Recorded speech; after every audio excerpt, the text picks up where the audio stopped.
Kami baru saja menyelesaikan sebuah riset dengan judul Orang Muda, Kemunduran Demokrasi, dan Alternatif Imajinasi Perlawanan Politik.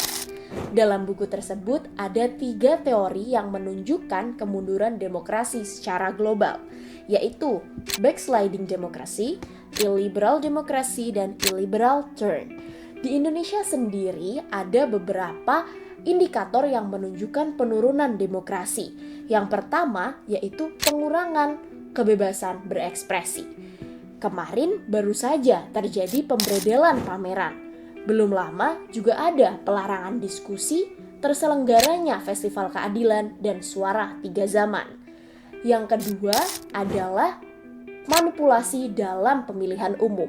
Kita tahu sendiri bahwa Wakil Presiden Indonesia terpilih hari ini lahir dari pembangkangan konstitusi. Yang ketiga adalah lembaga demokrasi yang tidak berjalan secara optimal. Ada lembaga-lembaga yang lahir dari rahim reformasi yang hari ini tidak bisa berjalan secara maksimal, seperti MK dan KPK. Dan yang terakhir adalah politik transaksional yang melahirkan kebijakan yang sama sekali tidak memihak kepada rakyat. Kita bisa mengetahui di berbagai daerah di Indonesia banyak sekali oligarki yang mendanai calon kandidat yang berkontestasi dalam pemilu. Dan ketika mereka terpilih, mereka akan memberikan izin-izin tambang yang tidak ramah kepada lingkungan. Belum lagi kebijakan terbaru yaitu kenaikan PPN 12% yang sama sekali tidak menyejahterakan rakyat. Dan justru sebaliknya, ketika pengampunan pajak itu diberikan kepada mereka yang kaya. Kemudian, dari berbagai indikator pengurangan demokrasi yang sudah terjadi di Indonesia, kami mewawancarai berbagai orang muda di 5 daerah di Pulau Jawa.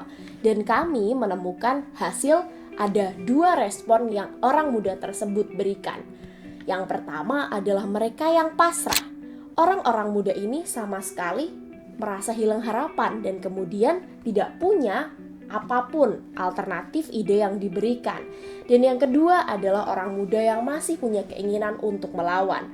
Mereka memberikan tawaran untuk melawan sistem politik yang mereka rasa sudah hancur hari ini melalui 2 cara. Yang pertama, cara-cara yang visible yang masih bisa dilakukan, seperti dengan ikut aksi kamisan, menulis kajian, atau ikut demonstrasi.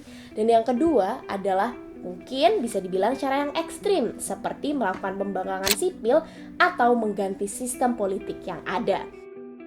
Ingin tahu lebih lengkap temuan kami? Kunjungi web Suluh Pergerakan.